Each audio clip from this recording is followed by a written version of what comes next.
Welcome to Sports Bus. We welcome our guest N. Srinath, who was the captain of the winning Indian team in the open section of the Chess Olympiad. Congratulations, Srinath, for India's fantastic performance. Thank you so much. Okay, we'll go to the first question. What do you think of India's dominant performance in the Olympiad? We scored 21 points out of 22. So, how do you sum up that, especially the performance of Gukesh and Arjun Erigasi? It's a very proud feeling seeing India finish number one in anything. Even when we watch something from outside and see India win something or finish number one at something, it's a very very proud feeling. I think it's something we can all relate to uh, and empathize. Especially being a part of the team and witnessing it up front. Uh, and seeing this was, I think, one of the most special feelings I've had in my life. The way we won, the dominance, as you pointed out, to understand when it last happened, a similar kind of dominance by any other team in the history of Olympiads, which goes back all the way to the 1930s. I think we have to travel back all the way to the times when Soviet Union was one country, and that pretty much sums it up. It's pretty unprecedented in the modern world, and I think it's a historic performance. So it's a very special feeling. What do you think about the extraordinary performance of Gukesh and Arjun Erigasi? I think again they kind of mirrored and echoed the performance of the team itself. When Gukesh scored 8 out of 8 in the 2022 Olympiad, uh, I was astounded, but I felt that such a performance might not be realistically repeatable even for Gukesh himself, even when he gets stronger in the future. But I turned out to be wrong in that front because Gukesh managed to put in a very similar performance this year as well. Again, these two performances by Gukesh and Arjun, I think they are some of the all-time best performances in the history of Olympiad. The kind of opposition Gukesh faced, in particular, people like Fabiano, people like Vei, these are some of the best players in the world, and he managed to defeat them without losing a single game. And Arjun, on the other hand, in fact, I didn't pay attention to some of his games because at some point I felt like we were almost assured of getting a point in Arjun's board. It almost felt like we were on a 1 point advantage going into the match itself in most of the games because Arjun was so comprehensively stronger than his opponents in terms of his play. And he also delivered beautifully, making sure that um, his superior strength, as we have seen in sport, uh, the superior player or the superior team don't always win. But in Arjun's case, he ensured that he converted them immaculately well. So I think very again special historic performances, and it's hard to describe in mere words how brilliant they were. How was the feeling of when Gukesh beat Vei in a long drawn out game to win the match for India against China, which was crucial? How was the feeling in the Indian camp? Uh, it was jubilant. That was, I think, one of the most important games. In the first half, we had won all the matches, and China was clearly our strongest opponent by that point. So, also, it reflected in the way the game match turned out because we had won pretty comfortably in all of the previous games. It was pretty clear at some point that we were going to win the match by around the second hour, by third hour in all the previous 6 matches. It was clear that we were going to win. But in the match against China, we were really stretched, and in fact, Wei had a good position out of the opening. He was slightly better, but his 21st move with E into F4 turned out to be a pretty big strategical error. And from then on, Gukesh was having the upper hand, but the position was very long way from even being an advantage for Gukesh, let alone being a winning position. So when he went into that endgame with two knights against the rook, there were potential risks for white also. If black can capture white's pawn in those endgames, then the passer would be very difficult to stop for the knights.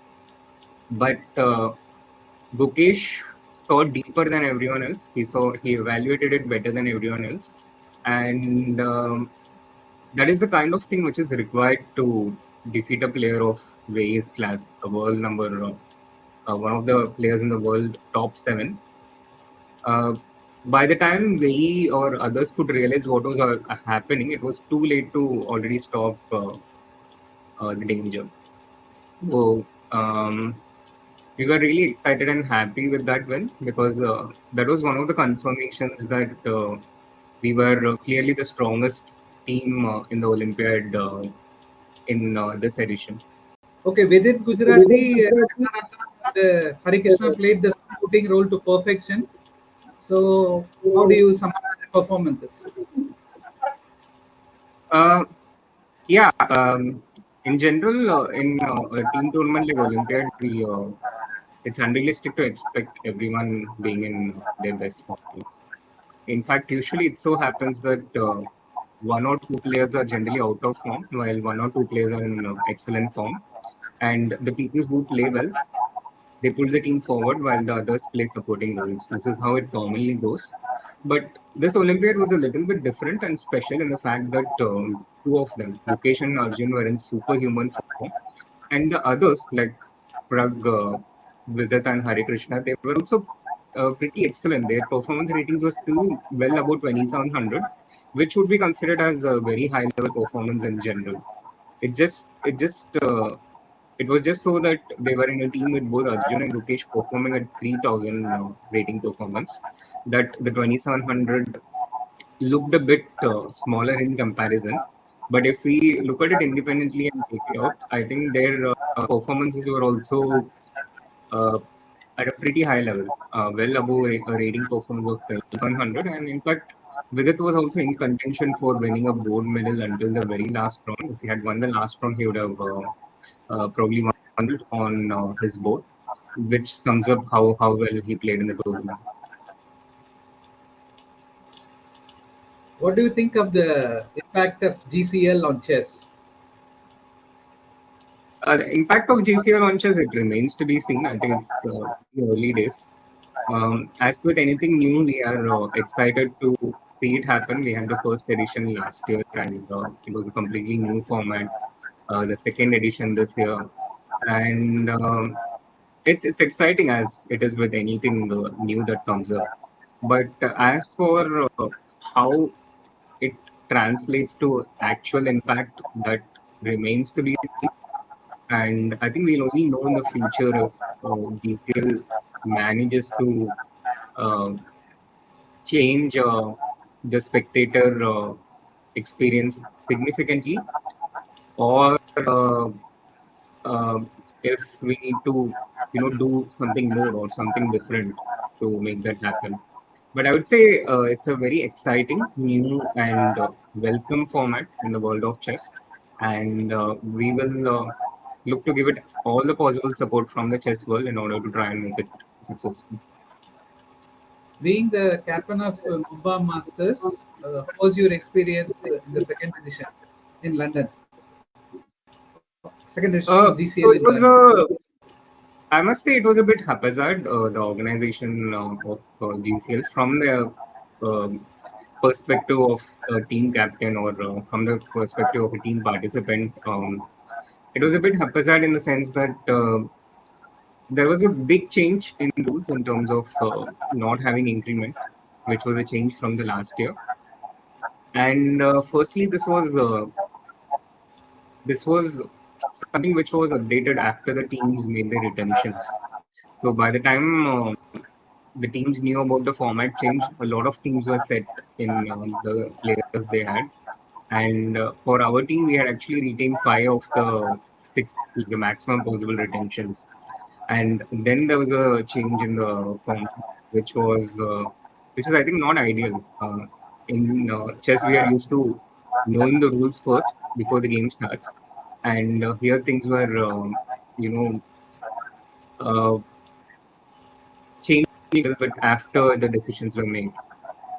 And secondly, the 20 plus 0 time control, the non-increment time control.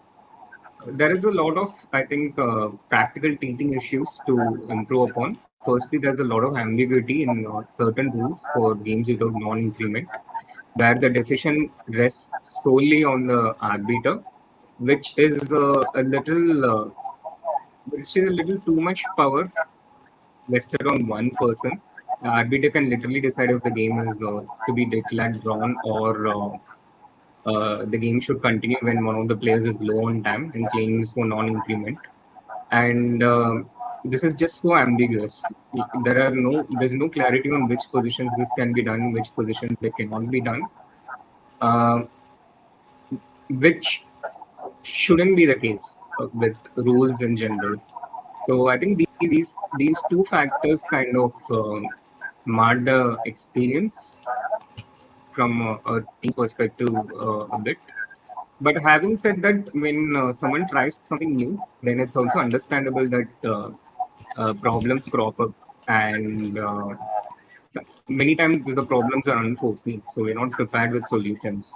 And in this sense, I feel that now that we understand the problems associated with the time control. There is enough data for both the GCL as well as FIDE to implement better changes for next year so that it runs seamlessly. Otherwise, again, I think it's a great welcome change to the chess world, a new experience, and I hope that it continues for many more years to come. Why chess is still not in the Olympics, and when can we see it as an Olympic sport? Well, it's not for me to answer. Now, chess was accepted as a sport by the IOC, I think maybe 20 years ago. I don't know the exact timeline. 2006 Olympics, I think there was a demonstration game between Shiro and Nana. Yeah, right. It's accepted as a sport by the IOC, and it was part of the Asian Games last year, the 2022 Asian Games. But I'm not entirely sure what are the what needs to be done by the federation to get into the Olympic Games itself. I understand that uh, that people are trying on their end to get chess into the Olympics, but this is uh, not for me to answer as a player or a coach. I think it's something from to be done from the World Chess Federations and the different associations, which needs to put it across to the International Olympic Committee that chess should be a part of the Olympics. In terms of chess being a sport, I think now there's a worldwide consensus that chess is very much a sport. And in terms of the number of countries that play chess, every Olympiad, easily more than 180 countries turn up. It could actually be 200 countries turning up if visa is seamless across all the countries in the world. But easily around 180 countries turn up for chess. And in terms of inclusivity and in terms of the number of people playing across different demographics, chess is maybe easily the sport which is the most inclusive in the world, I think. So in that sense, it's a bit of a no-brainer in my opinion that chess should be a part of Olympics. But my honest answer is I don't know. How much money do chess players make? Is it a career option when compared to other sports? I think if you compare chess to mainstream sports like cricket and football, then, the top chess player certainly does not make comparable amount of money compared to a top cricketer or a top footballer. Cricket and football obviously make a lot more money, but these are, I think, again the top sports in the world itself. And if you look at an average, I think chess is a pretty decent career option, which is not just the playing aspect of it. Of course, chess players can make a very decent income, very decent living if they can be a part of top 20, top 30 in the world, which is the same as any other sport out there. But apart from players, there are also other ways to earn a pretty good living as a streamer, as a trainer, as a content creator. There are many different ways to do this. So in general, I do that it's an attractive career option. Um, on average, I think it's better than a lot of other fields. What goes into making a top chess player? The routine, mental and physical training. A lot of things goes into making a top chess player. Uh, so initially, it doesn't take a lot to get into chess. All you need is probably even a mobile phone and an internet to just get started to chess. But when a child is successful and starts having the requirements of travel, having the requirements of training, then the cost really shoots up. And if you have to put it purely in terms of numbers of what makes a grandmaster, and I cannot cite any exact science behind this, but an approximate number that we came up with for what makes a grandmaster, it incurs an expense of about 2 crores, and it takes a further 1 crore to go from a grandmaster to one of the top players in the world. So this is the financial part of it. Uh, and apart from the finances, of course, a talent and aptitude for chess is required, a curiosity to learn more about chess, uh, disciplined training, and then having to go and play many different tournaments. These are some of the top qualities that I can think of. Can Chennai become the chess capital of the world? In a way, it already is on its way to becoming one. Like if we, for instance, just take the average ratings of players from Chennai. If we have a team tournament with cities instead of countries, I think Chennai might already be the first seed, or it might be somewhere between Chennai and St. Louis. We have Gukesh, we have Prav, we have Vishy, and we have Arjuns. 4 players about 2,700. Now, in the whole entire Olympiad, only 3 countries had 4 players above 2,700: India, USA, and China. But Chennai itself can field a team with 4 players above 2,700, which is, I think, incredibly impressive. Apart from just the players, in terms of the number of players overall, I think Chennai has higher interest than I think most of the cities in the world. And in terms of events, also now we are getting that with super tournaments, with a lot of different things actually. With super tournaments, we had a world championship match in Chennai, we had the Olympiad, and we also have a very robust ecosystem with so many different different kinds of chess aspirants, chess players, chess organizers, chess coaches, chess academies. Um, we have a well-run system, and the results speak for itself. Apart from Tamil Nadu, which other states promote chess significantly? I don't think any other states even come close to Tamil Nadu, to be honest, in terms of promoting. I think Tamil Nadu is, at least, especially more so in the recent years, have taken a clear lead. Maybe the state that comes closest might be uh, Telangana, but yeah, I think it's a very big difference between the first and second year. And it's also my sincere wish to see other states uh, take up inspiration from Tamil Nadu uh,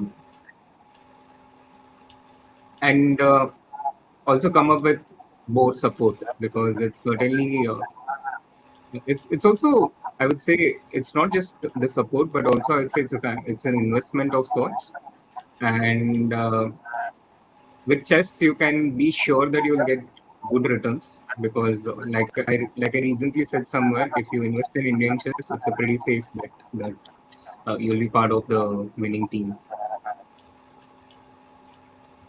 You are the former coach of Arjun ASC. How do you see the phenomenal performance of Arjun in 2024, touching 2800, becoming number 4 in ratings and India number 1?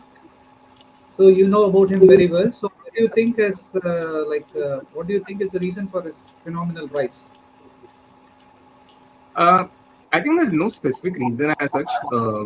Arjun has always had immense talent, and his recent performance is also kind of in line with the pattern that he has had over his performances all through his career. He has always had these significant growth spurts, followed by periods of stagnation where he's actually improving, but uh, it doesn't reflect in the results. And then again, significant growth spurts. I think this has been a very common feature in his growth as a player, and it's also not. It's also seen in the growth of anything we do, like when a child learns to walk or when they learn to speak. In such things, also we see very similar instances where there is a struggle for periods. Then there is a struggle for certain periods, small incremental improvements, and then there is a certain growth spurt. And it follows very similarly across the career of a chess player as well. With Arjun, he's had a very difficult year in 2023 where he had excellent performances, but something was preventing him from going that one step more. But all those experiences in 2023, it became a fruit in 2024, which what happened. You won the world under title when you were very young. Then you won one of your best performances, winning the Calcutta Open. So, which do you enjoy the most? You're a coach, player, commentator, streamer. Which role you enjoy the most? And of course, it's essay also. Which one you like the most? In general, I like the role of the coach the most. I feel that there is also a type of playing chess to strategize things, and I feel it's a type of playing chess wherein it's there are more variables, more factors, and without without as much opening theory. So I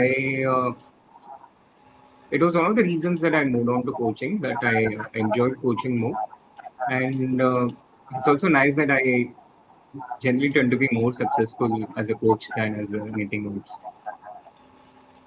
You're also former coach of Divya Doshre. She also had a great year, touching 2500, winning World Junior, individual gold, and women's gold in Olympiad. So, can you talk? Can you say something about her? Divya has an extraordinary talent from the very beginning, and I think her talent is it's just starting to get justified. I remember even by 2019, she already had a rating about 2400 for a brief period. Um, I would say in certain ways, Divya could even go much higher than what she's right now. But it feels good. It feels good that she's starting to realize her potential and going closer towards going about 2500, and look forward for her to go even much higher. Congrats for hosting the Chennai Grandmaster tournament for the second time. So, can you share something about the second tournament? Of course, you have the challenges section also. Will it become a regular part every year? That is certainly the hope that it becomes an annualized chess tradition in our city. I think Chennai certainly deserves that, being the chess capital of India. Um, so this year it's going to be even stronger than the previous year. The rating average of 27.25. Last year was 27.11. And uh, the situation that Gukesh was in last year in the FIDE circuit, Arjun is in a very similar situation now. So um, if Arjun wins this tournament, it would be a significant boost for his candidate's chances, and he'll be the first seed in this tournament. Apart from Arjun, there are of course many strong players playing. There's Leon Oronian, Maxim Shelebrag. These are the foreign players. We have Vidit from our Olympiad team, and out of the 8 players, 6 of them are above 2700, and 2 of them are at 2680 and 2680. It's quite close. In the challenges, this is again very exciting that we are having the challenges tournament in Chennai with 4 players from Tamil Nadu, including 2 women in the field overall, Vali and Harika.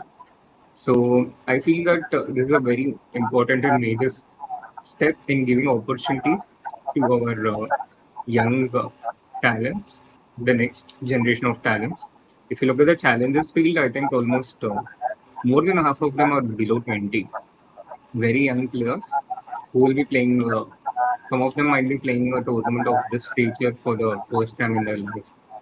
So I think it's a great step forward, and it's something I'm very excited for. I'm looking forward to for this to become an annual part of Chennai's calendar, and also I would love to have similar tournaments in other cities in India as well. If we can have like 4 such tournaments in the year, then I think that would be a very significant boost to India's India's infrastructure in developing more players, more stronger players in India, and more world beaters.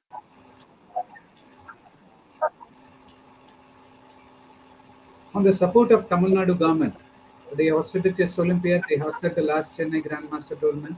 For the second year, they're supporting. So, how do you sum up the support of Tamil Nadu government? Like I mentioned earlier, Tamil Nadu government support is, I think, unparalleled so far. Um, it's it's uh, it's a bit like India's Olympiad performance. The Tamil Nadu government support for chess with the like you with high cash incentive schemes from Sports Development Authority, and they have certain other schemes through which they support grassroots development. They have 3 of the players in the elite scheme, which is something which is mostly extended to the athletes who are part of Olympic sports. Uh, so the government support has been exemplary, and I think it also shows in the results on why Chennai is Chennai and Tamil Nadu is so significantly successful, not just in India but across the world. We have 31 grandmasters from Tamil Nadu out of 85 in India, so that's more than 1 in 3. And like I said, even across the world, if we take Chennai as a city or Tamil Nadu as a state, uh, it's better than most of the countries out there in chess. So I'd say big thanks to the Tamil Nadu government, particularly the Honorable Chief Minister, the Honorable Deputy Chief Minister, the additional Chief Secretary Atilya Mishra sir, the Member Secretary of Sports Development Authority of Tamil Nadu, Meghnad Reddy sir. They have all. Uh, it takes a lot to build success of this kind, which we had in the Olympiad, and every big contribution makes a difference. And I can say for sure that Tamil Nadu government's support for chess certainly makes a difference in the impact it creates.